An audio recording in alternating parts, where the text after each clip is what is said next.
Okay, well, good afternoon, everyone. Welcome to our latest IQT GPA webinar.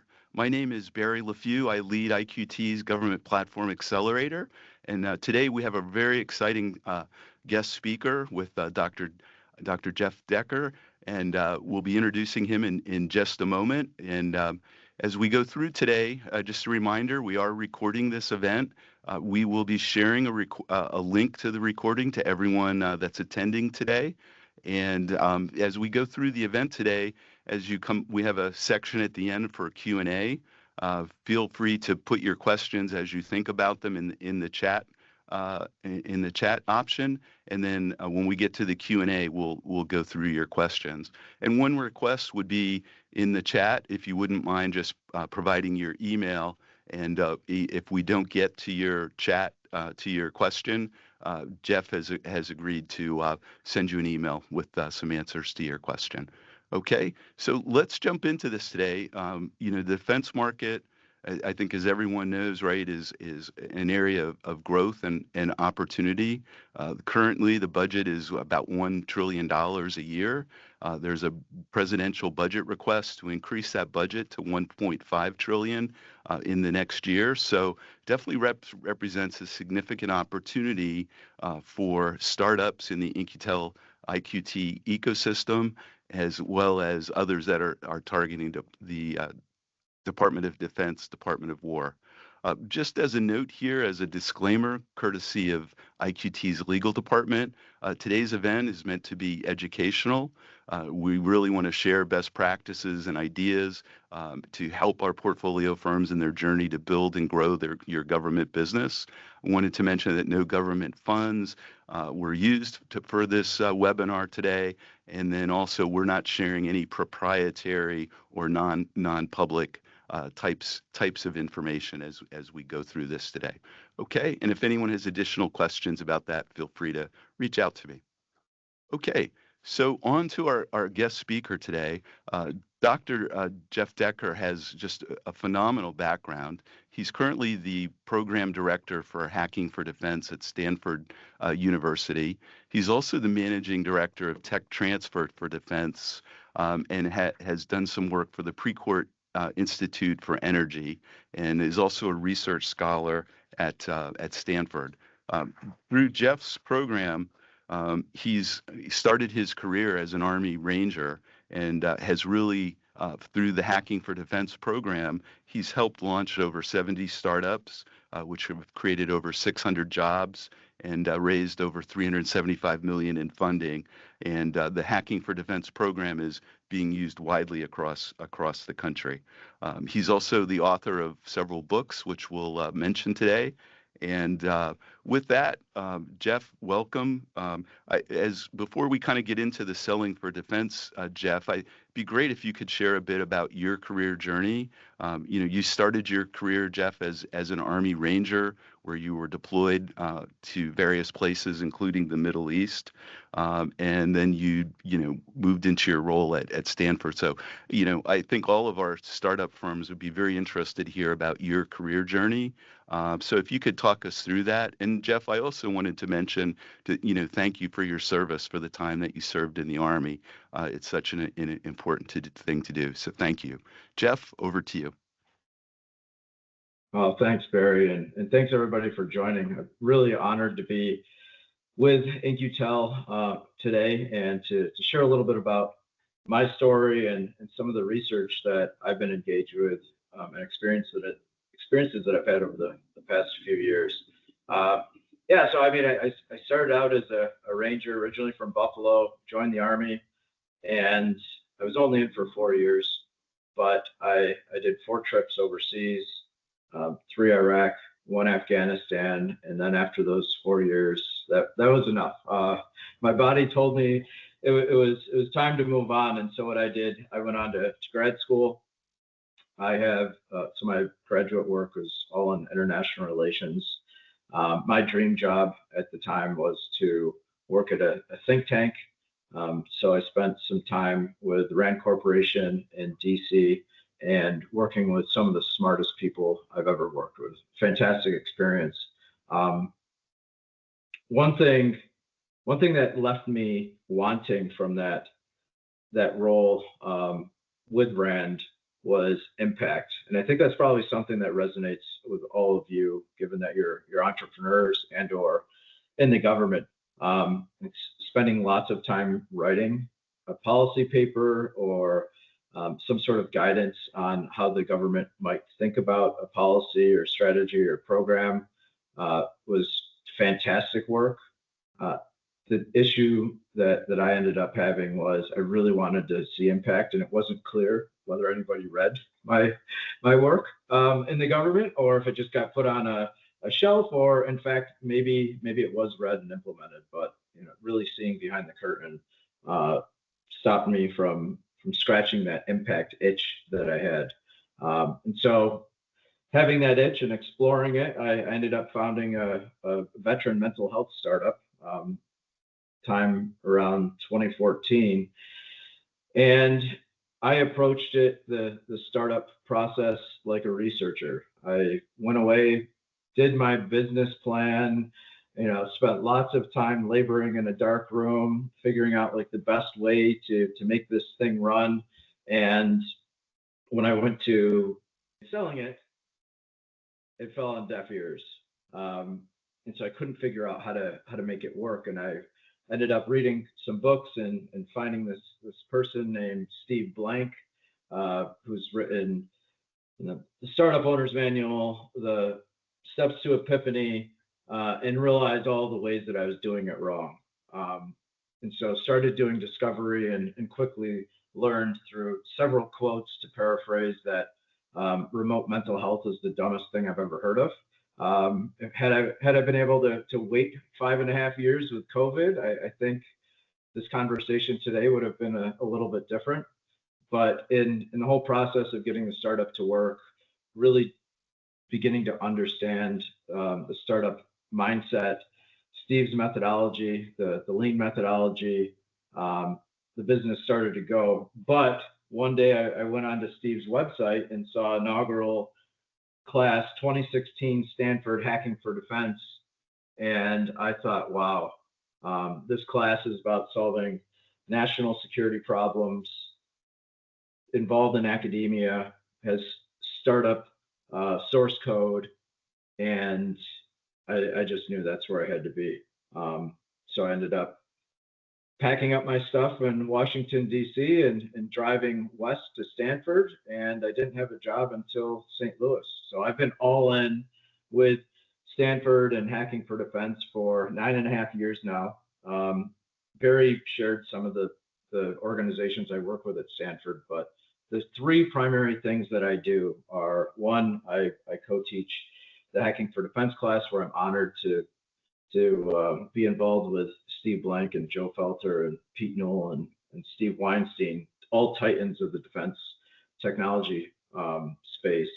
And then secondly, I work to transition academic technologies and research into defense capability. And lastly, maybe most germane to the conversation today, is I spend as much time as I can researching the defense go-to-market strategy. So what does it truly take for defense startups to penetrate and scale the defense market? So that's me. I'm excited to chat a little bit more. And before Barry, asks me some more questions, I just want to shine a light on Barry. He is a titan of the defense sector. And if you don't know anything about Barry's background, MBA, PhD in business, and he's got like nearly 3 decades of national security experience, to include obviously IQT, but also doing public sector at SAP or SAP and Adobe and Oracle. So fantastic resource, Barry. I'm glad to be here with you. Well, great. Well, thank you, Jeff. It's a pleasure to have you join our event today. Thanks. So, Jeff, that's just a remarkable background, and thanks for walking our audience through it.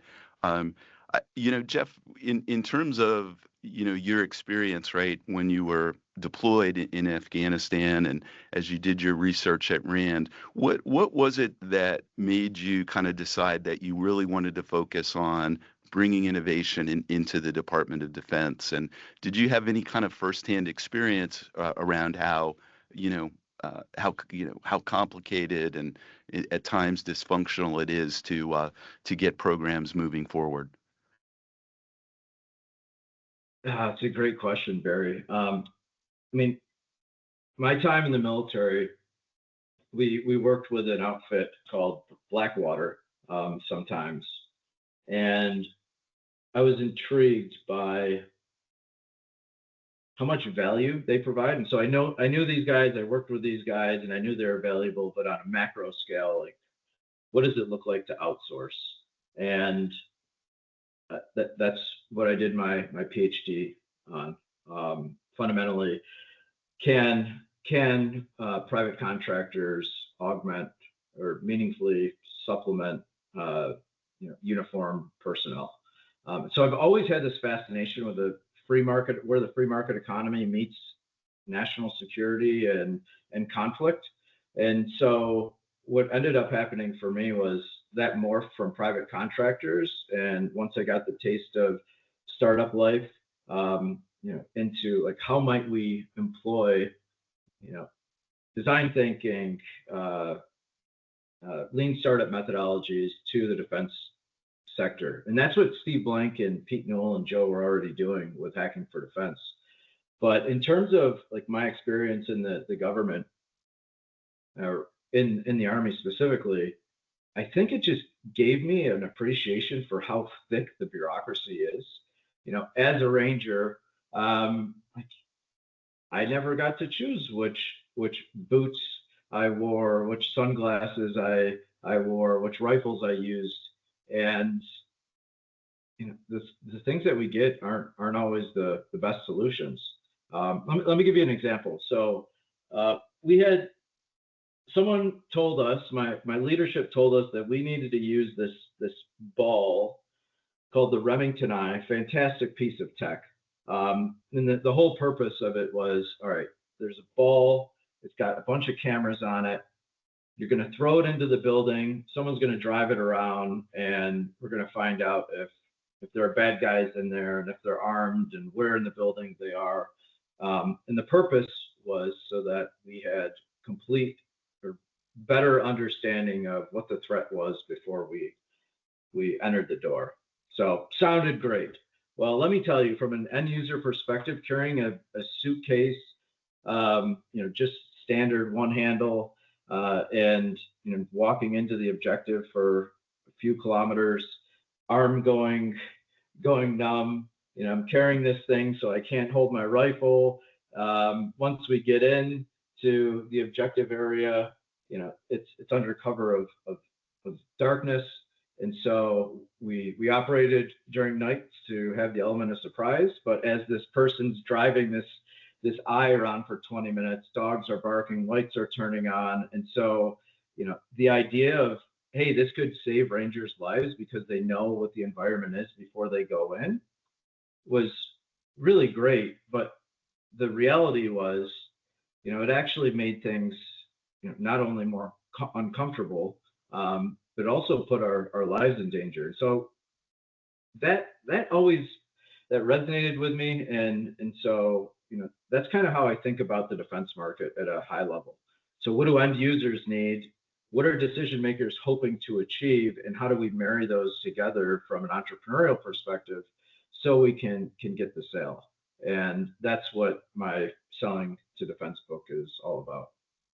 That's great. Yeah, a terrific answer, Jeff. Thanks. And Jeff, as we go through the webinar today, obviously we're going to talk about like key things to be successful in defense, but in selling to the Department of War. But you've seen lots of different startups. You just had a great example, right, of a technology that seemed very promising, but wasn't. It sounds like that was not widely adopted. And so let's kind of start with things that you've seen, Jeff. When a company has a very technology, has a great tech, very innovative, but yet they fail to get traction within defense. Like, what are some of the key things that you've seen in terms of what not to do, or what's led to companies not making their technology successful? I don't know where to start, Barry. The old adage is there's 1,000 paths to failure and only a couple to success. Hmm. Seems to apply here. I think. Okay, so three come to mind. So the first way I think technologically strong companies fail to get traction is that they fail to recognize that the government buys solutions to problems.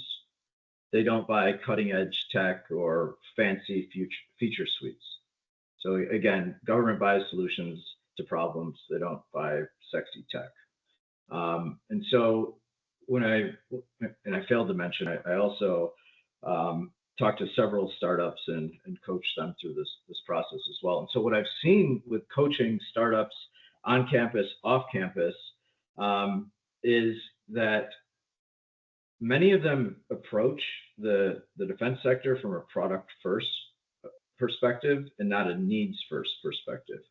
And so what that sounds like in practice is entrepreneurs go into and prepare for conversations with potential government customers, prepared to like deep dive on their tech. And and so the entrepreneur ends up talking deeply about their tech, and the defense person, the potential customer, is really listening out for how the product can lead to organizational impact, or how that product can solve a government problem or meet a government need. And so there's this disconnect between entrepreneur talking tech, and defense person listening for need. And many technology companies, because they're so technologically advanced, end up missing that. And so it sounds a little bit like, I don't know, my product is based on, written in this code or uses these materials, and it's the fastest thing available. It's X% faster than the current state of the art.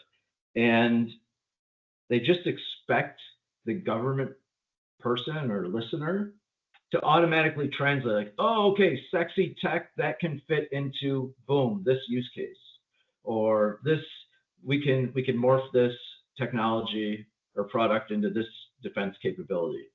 And it doesn't happen. And it just leads to, frankly, it just leads to the startup having to do brute force sales. And so typically in that conversation, the defense person might say like, hey, like, Barry, you've got great tech, and they're thinking like, maybe I'm just not smart enough to fully understand everything. You should go talk to. And the hope is that if they make this introduction to their colleague or this other government organization, that person will be able to figure out what the heck you're saying technologically, and then get back to them. And what ends up happening is it's just like constantly like, let me introduce you to, let me, explain this tech to this person or that person. So it's just this round and round circle of lots of conversations without much meat. Yeah, I think And you're totally spot on there, Jeff. Reflecting on my experience, right, when I was managing sales teams, I would always talk to our sales and BD teams about not leading with speeds and feeds, right? From a software standpoint, don't talk about how fast it is or how much data you can store, or, all the cool whiz bang features, right? It's really about solution, what I called solution selling, right? Where you're really aligning and highlighting how a product can bring a solution to a problem. And what I think, it'd be great to get your perspective, Jeff, but I've always found it's so important, before you go into a meeting with the government, with the Department of Defense executive or a program manager, to really research and understand that organization's priorities and what the key things are that they're trying to accomplish. There's so much information, especially about Department of War, less so about in the IC, but so much publicly available information that you can research ahead of time to really understand priorities. But I guess, Jeff, it'd be yeah, great to get your perspective on that, and maybe your ideas around how do you kind of frame and understand or identify the problems before you go into the meeting, right? So firms can, fully position their products as a solution, as opposed to just tech. Yeah, one thing I wanted to add to what Barry said was if you have a slide or in your talking points, there's some sort of chemistry or algorithm, like it's probably not the right thing. Unless have it at the ready, certainly like a backup slide or something. If who you're talking to ends up being deeply technical, then you can double click on the chemistry or the computer science or whatever behind your tech. But if you're leading with that, like eyes are going to glaze over 100%. And I think, Barry, what you're talking about, like that fundamentally is another way that startups fail. Companies fail because they trust the government to know what it needs. And so doing all this research is super important. Like the reality is that the government knows what it wants. It has a solicitation out or something like that. But it doesn't always know what it needs. And so that's changing a little bit with the commercial service offering, or the CSO that DIU created. But fundamentally, like the mindset is we need this, or we want this, and the expectation is from an entrepreneur, like, oh, the government says it wants this, so therefore they need it. I mean, anybody in a relationship, everybody on this call, all 120 odd people, have had a personal relationship, and context matters. It's like you get asked by your significant other, hey, could you pick up milk on the way home from work? And the wrong answer is like, no, I don't have time, because by the time I get done commuting, I've got to brush my teeth and go to bed. But with the context, that it's, what's being asked and proposed is truly what that need is. Maybe more of a defense related example.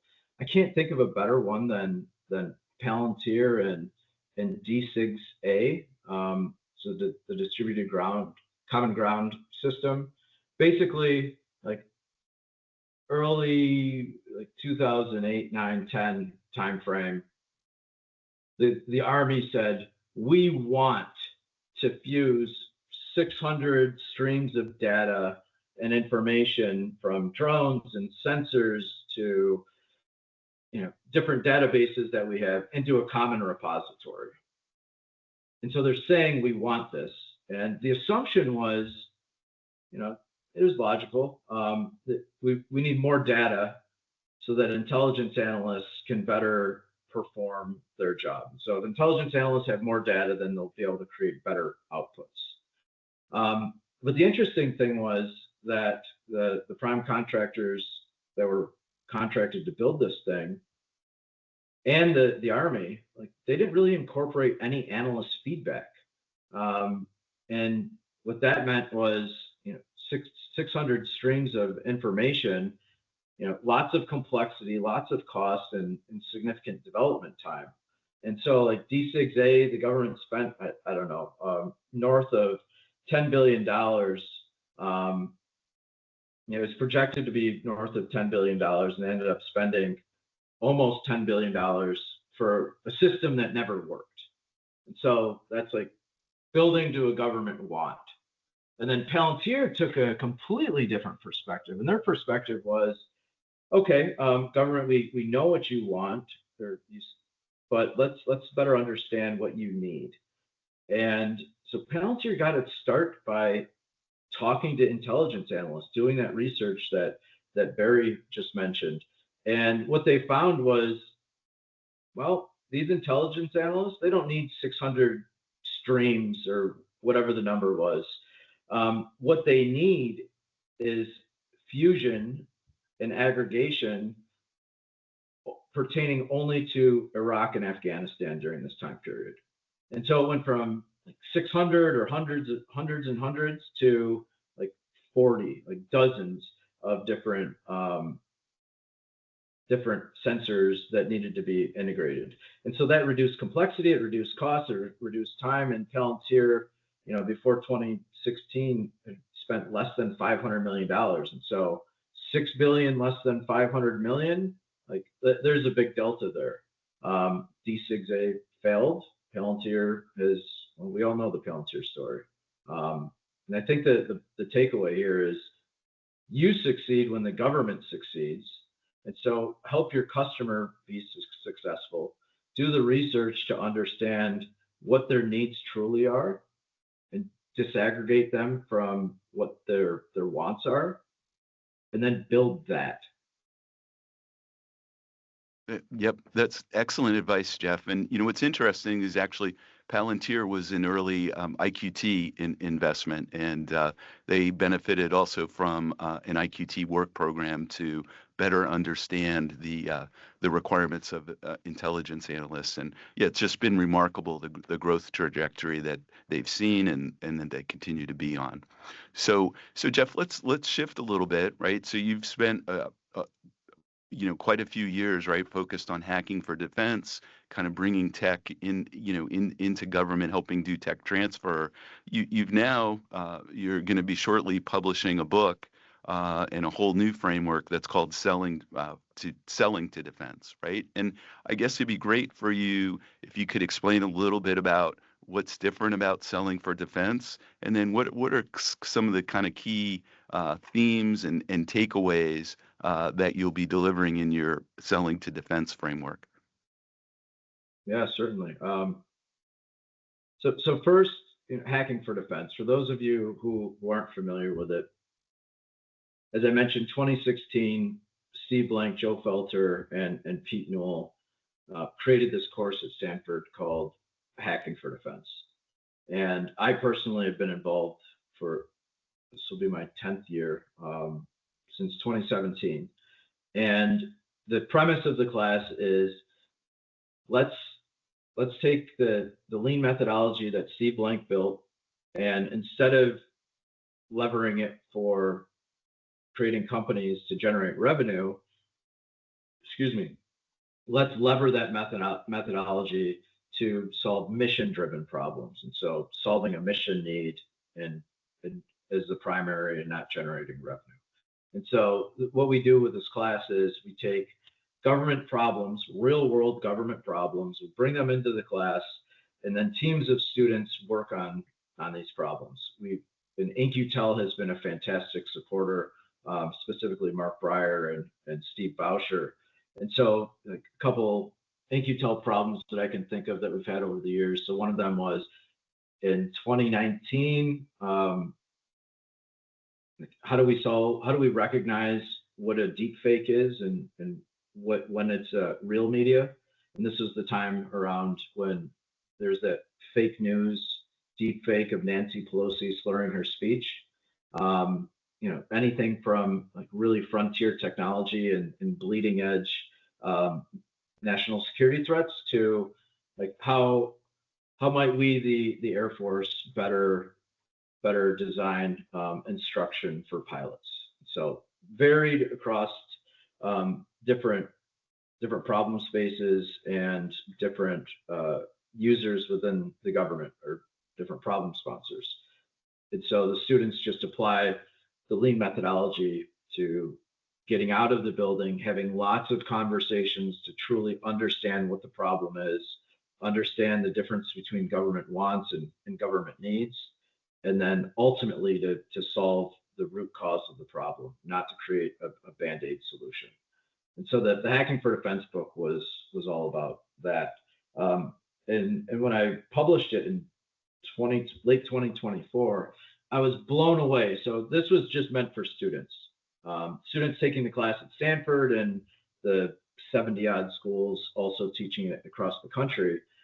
And I was blown away that startup entrepreneurs, dev tech entrepreneurs were picking this book up and reading it. And the questions that I got were like, oh, like, how do I use this outside of the class? Like, what if I don't begin with a problem? How do I find a problem?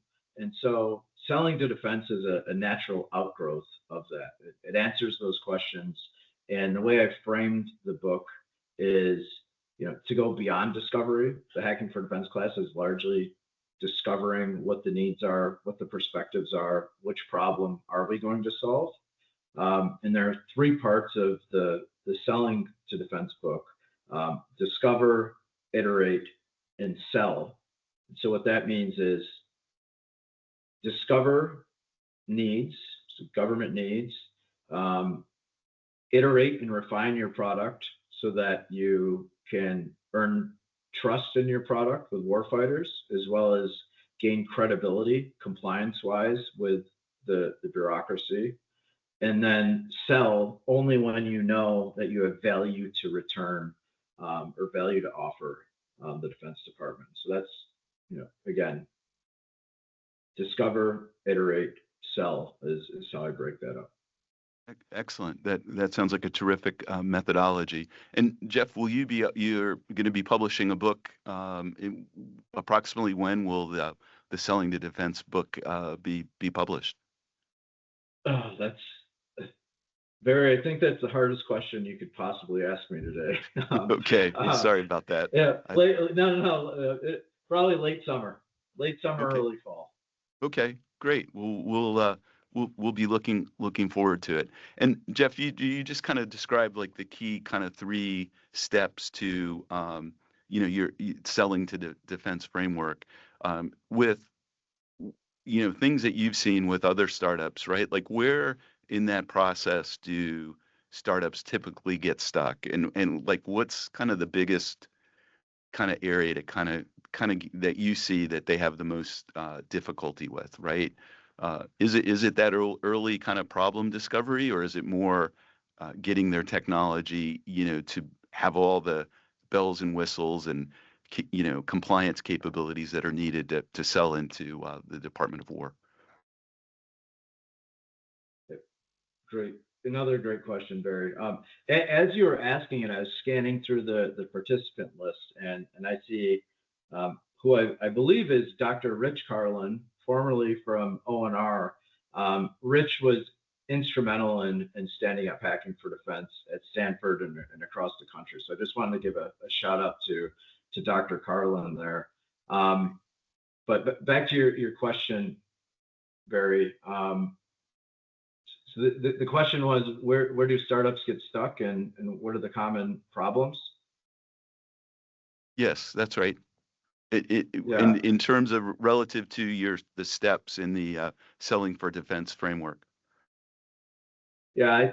So what many startups do is they have this sexy tech and they immediately go to sales, and they don't learn about government needs, government problems, government use cases. The expectation is, again, as I said before, sexy tech equals contracts and dollars, and discovery isn't done. So that's one. And then the second one, and I think iteration is one of these things that's really not appreciated. So you're a new company. We all know that the government does business with prime contractors because prime contractors have been in existence for over 100 years, many of them, and so they know that Boeing or Lockheed isn't going out of business. There's not much risk in awarding a contract to them. There is an inherent risk in awarding a contract to brand new shiny startup, even if it's 5 years old, because we don't know if they'll be in business, or the government doesn't know they'll be in business. So the whole thing with iteration is this magical thing where companies go out and they engage in pilots, they engage in demonstrations or exercises, and they gain credibility and they gain trust. And so what I mean by that is, if you're trialing your solution in an exercise, you're working shoulder to shoulder, sometimes in the mud or in austere environments with warfighters, actively getting their feedback on how your product can be made better, doing quick sprints to turn that over, and then providing it to them. And so the impact is twofold. One, your product gets better and warfighters are happy. But also you show that your company is resilient and willing to work through difficult things rapidly, which prime contractors arguably aren't great at, to meet their needs. And so that's one. And then two, you also have this level of bureaucratic credibility in iterating and quickly delivering better capability or different capability from what your product can offer, which tells the government that, oh, you engaged in this exercise, you had to integrate with warfighter workflows, you had to integrate with technology, legacy technologies that were currently being used. And so when you get out, when you finish these exercises and you finish your iterations, your product is better. You have data in terms of evidence, statistics for how it performed. You have testimonials from, I don't know, Colonel so-and-so saying like, no kidding, this thing works and we want more of it, as well as network. And network's another big one. Many different people across the Department of War who would be interested in buying your things, who might have budget and who have a specific need to help you and procure your solution. And so, that is a long-winded answer, Barry, but really going from technology to sales, not preferred, but taking an iterative approach to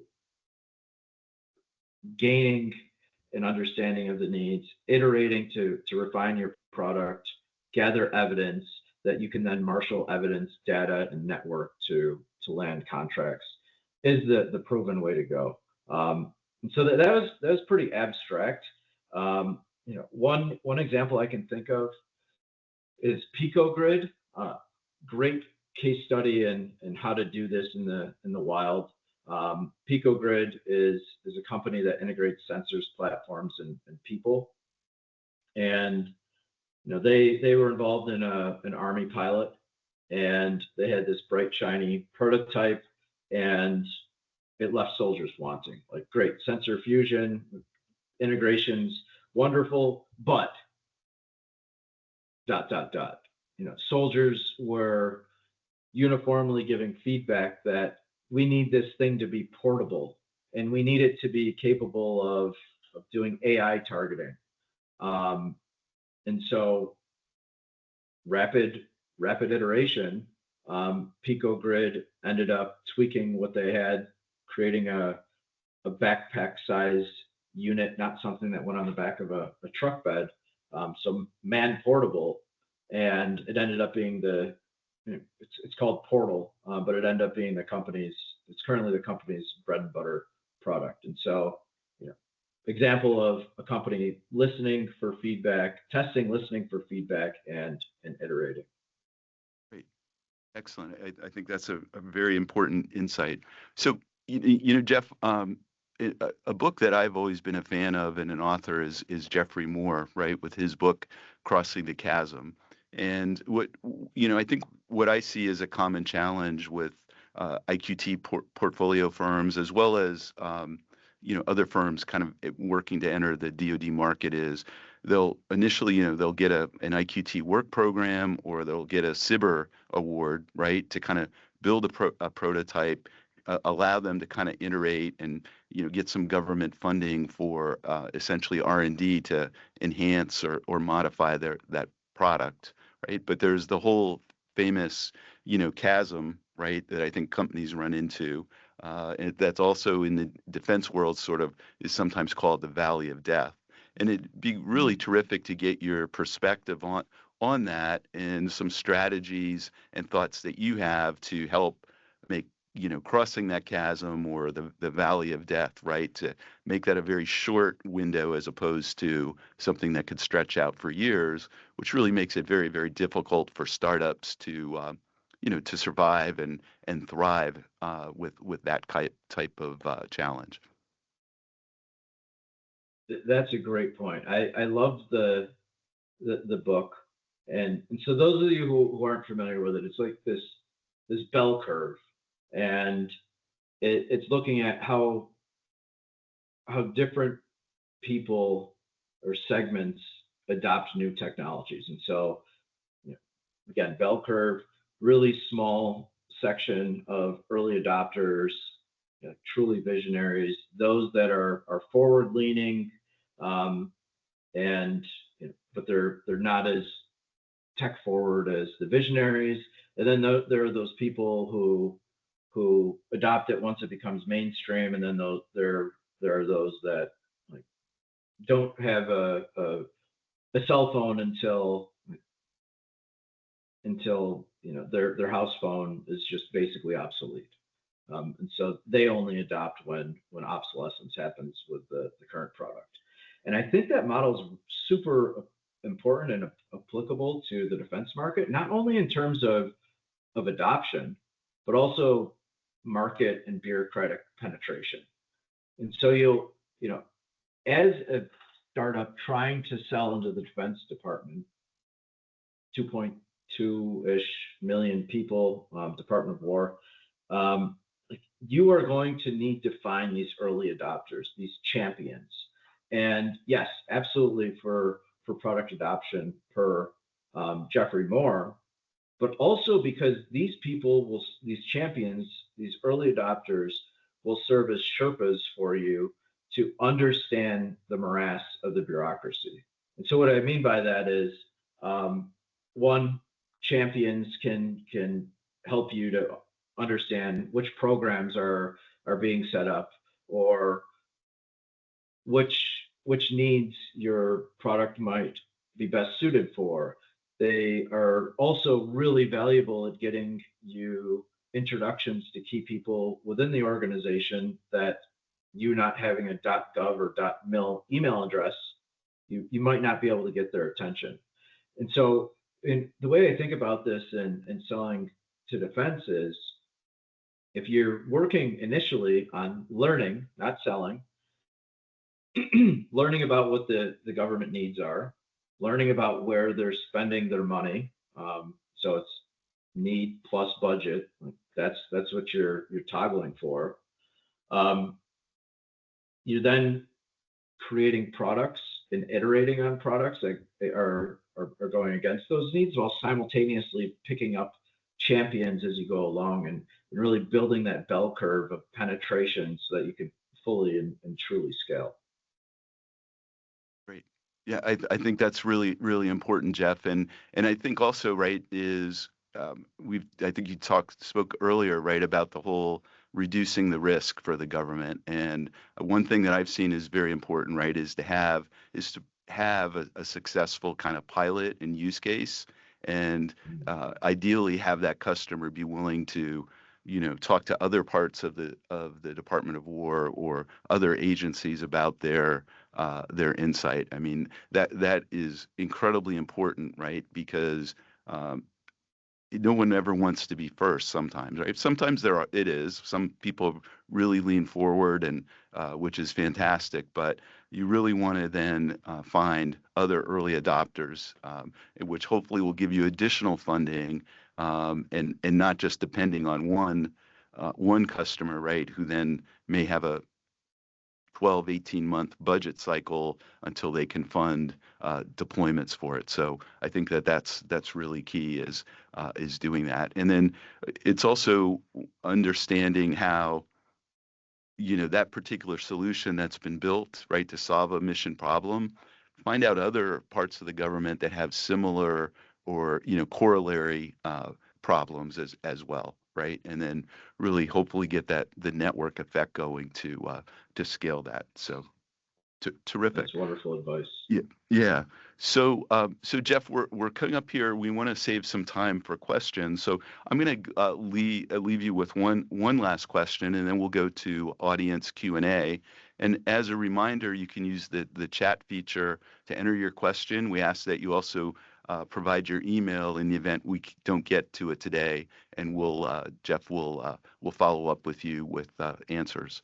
So, Jeff, we have a great turnout today. A lot of our portfolio firms participating. What would your kind of like one key takeaway be for our audience of like one thing that they should do, say in the next 30 days, to help position their company to be better enabled and better prepared to target the defense tech and the Department of War.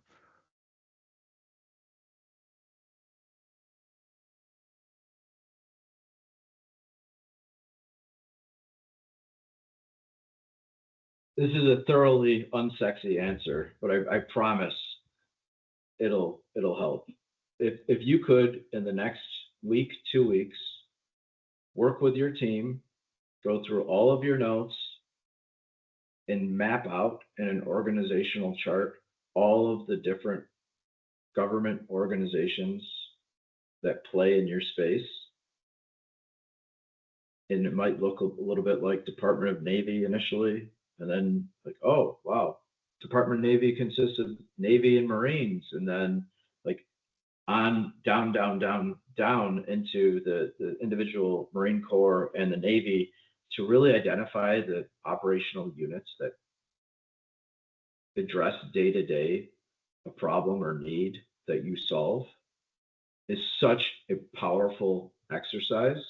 And having this map and starting to cross out organizations and circle those that are most relevant to your technology is a forcing function to do mind melding with your team. And it also provides a roadmap for understanding where the needs exist within the Department of War, again, that align with your product. Then also gives you a platform to start looking into funding data. And so like this organization says they care about a specific need, but are they spending against that need? So that will really help you to, doing this org chart will help you to qualify, who potential customers are. And then you'll be able to leverage the data that you have from pilots and SIBRs and exercises to have conversations with them. And once you verify or validate that the need is what they say it is, leverage data so you're not having the conversation of you should buy my tech because it's great tech. It's fundamentally like you should buy this tech because this is your need. This product addresses your need in XYZ, and we've proven that it addresses your need in this SIBR or in this pilot. And here are the data and the testimonials and the people who are behind it. So in short form, really don't trust that the government knows exactly what it wants. Like, do the digging, map it out in an org chart, learn the needs, iterate with them on ideas on how to develop and deliver the best product to meet those needs, and then you're off to the races with selling. Great. Jeff, that's great advice. I think one thing I would add to that, but I think that research you described can also enable, right, is to help identify like what is the TAM, what's the total addressable market in the DoD for a given project, which is obviously very important as firms look to raise additional capital, is being able to highlight what is that addressable market, and that can come out of that research. I think another point to add is, there's been so dramatic advances with AI tools, right? Google Gemini, Notebook LM, Chat GPT.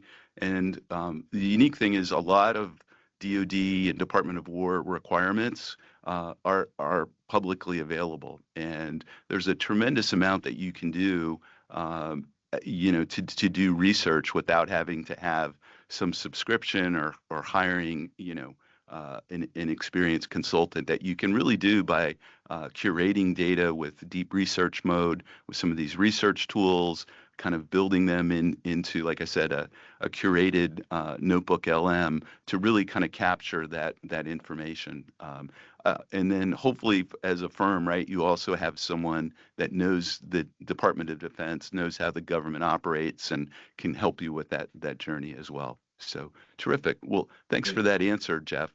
So we'd like to shift to audience Q&A here, and I'll go through some of these the questions. The first one is from Andrew, and Jeff, the question is, what are your thoughts around innovation in deep tech?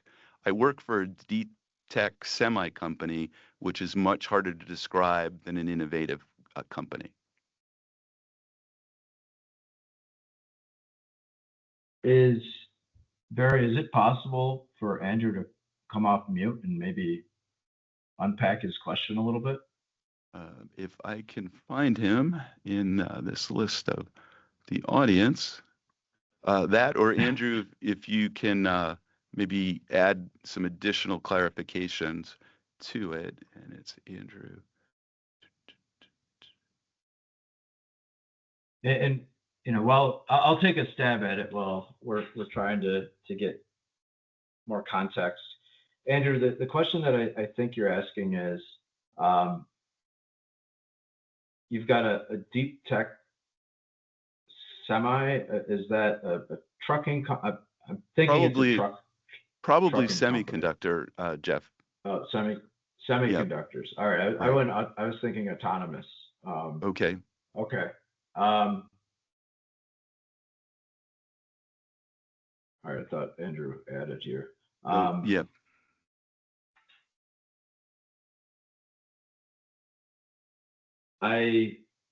I'm sorry, Andrew, if you could provide a little bit more background. So semiconductors, and what do you mean by harder to describe than an innovative company?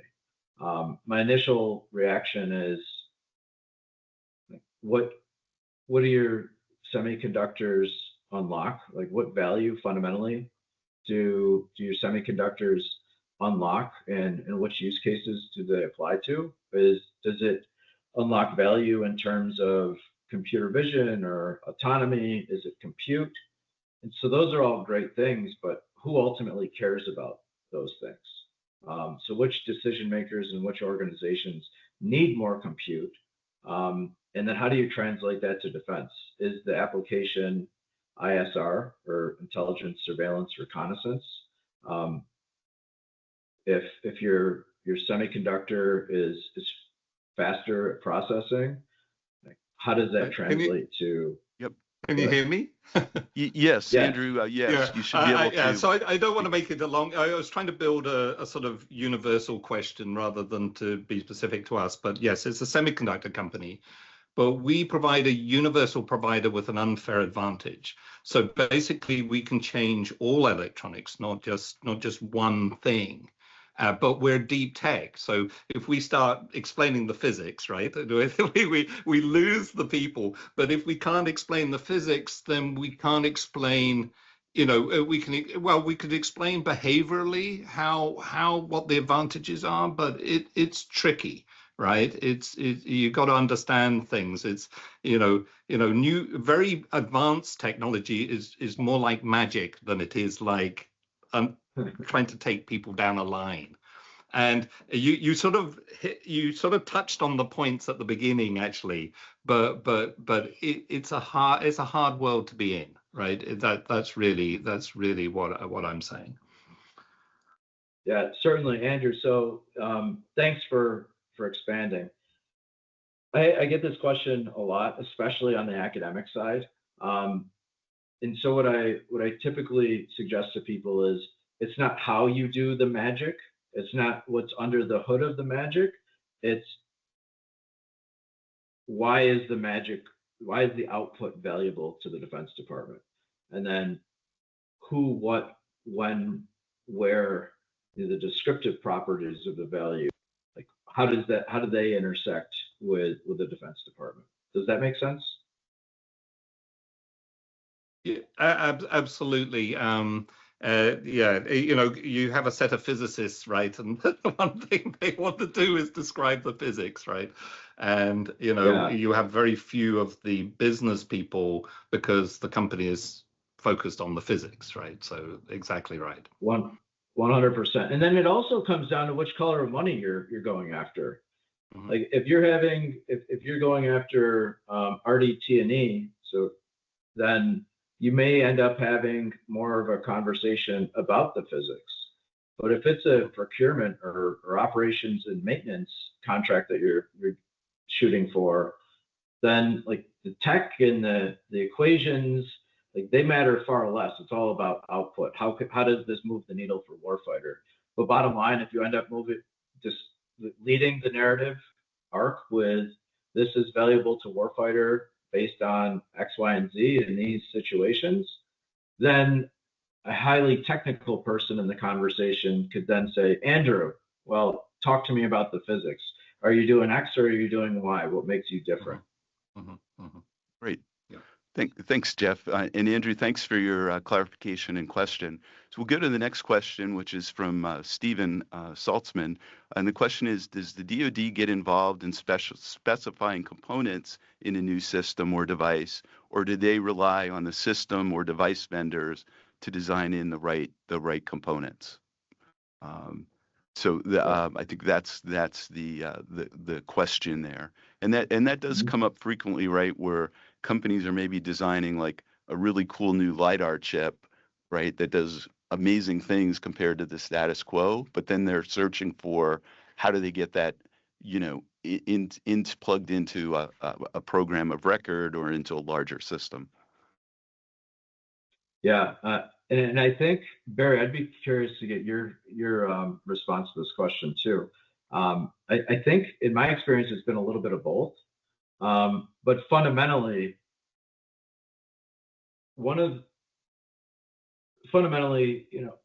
products are designed to fit platforms. Platforms are not designed to fit products. So again, you've got this great product. They will not, the government will not change their submarine to fit your product. And so if they're specifying like, hey, it's got maybe it's for a UUV and they're unmanned underwater vehicle. The spec is this UUV needs to fit through a torpedo tube. And so if you're designing a new battery, like the battery has to fit the specs of what the UUV size is. And so they can specify some broader constraints. Sometimes it's very specific so that it allows integration.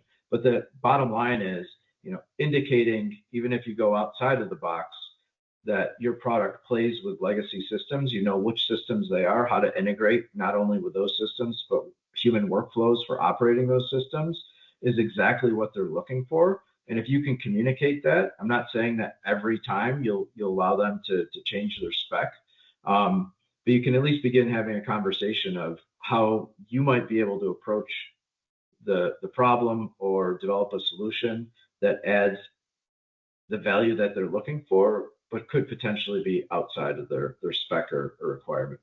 Very curious to hear you. Yeah, spot on. What I'd add to that, Jeff, is really target the prime contractors that are developing the platform.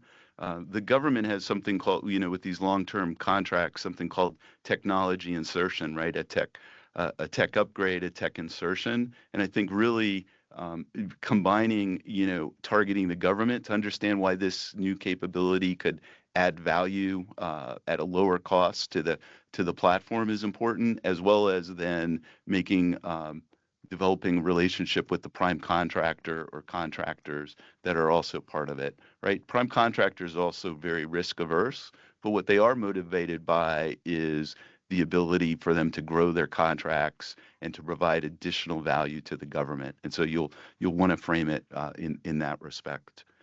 Okay, so we have time for one more question. This is an interesting one from Christian K. Christian says, as a UWF Hacking for Defense alumnus applying rapid customer discovery to solve mission sets, I see a clear tension between custom defense needs and commercial scalability. In your view, is the forward deployed engineering model more successful when adapting a commercial product to the warfighter, or should non-traditionals embrace a defense-first path from the start? So there are a lot of components to that, right? Commercial versus custom, leveraging, dual use, things like that. But we'll end with your answers to this question, Jeff. Yeah, Christian, nice to meet another H4D veteran. So thanks for the question. I think I'm gonna target the last part first. In my opinion, Barry would love it if you disagree. But in my opinion, defense first is most successful when the government is either the largest customer or the only customer. And so we'll think back to Palantir. Early 2000s, there really wasn't a commercial market for data mining. The government was the only customer, and the defense sector was the only one in town, basically. Similar with SpaceX. And so defense first works, again, when the government is the only or largest customer. And I fundamentally believe that doing both is a young startup penetrating and trying to scale the commercial side while simultaneously trying to penetrate and scale the defense side is incredibly difficult, largely because you've got two different sales cycles, you have two different sets of requirements. Almost always the government regulations are more stringent than commercial. You'll essentially need two different engineering teams in some cases to design two different types of products, and to do all of this and then sell to completely different ecosystems. You'll essentially need to have two parallel or bifurcate your organization into your public team and your commercial team, which is really tough for early startups to do. And so the tension by definition with how to even engage in the commercial space, in the defense space, like that, it's created as a tension. And so when you do discovery, like Barry just got done talking about total available market. If the total available market on the commercial side is substantially larger or even this close to being the same size as the defense sector, like you probably get more bang for your buck selling commercially, developing that track record of delivering product, and then using that commercial product as a prototype later when the company's ready and has commercial traction and product market fit to penetrate the defense side with that commercial product serving as the prototype that you can then tweak. Great. Thanks, Jeff. That's a great answer. So, folks, we are out of time here. I'd like to just share here my thanks to Jeff for sharing his great insights today. Also, thank all of you for attending. We wanted to share Jeff's contact info. We have his email there, which is jmdecker@stanford.edu. Jeff also regularly publishes via Substack, which you can access there at Stanford H4D, hackingfordefense.substack.com. I will mention that Jeff actually just published a really insightful article this morning on that Substack that I found very interesting in terms of some key things to be aware of in selling to the defense market. And then finally, Jeff's Hacking for Defense manual, which really encompasses the work that he's done for the course at Stanford. That's available publicly. If you just go to Amazon and you search for Hacking for Defense manual, it'll take you to a page where you can get a copy of Jeff's book there. So with that, again, we'll be sharing the slides in a recording in a few days. And then also for the questions that we did not get to, which there are there's quite a few, we'll get those to Jeff, and Jeff will work to answer those for you via email. Okay, thanks again. Have a great afternoon and rest of your day. Bye. Thank you, everyone. Thanks.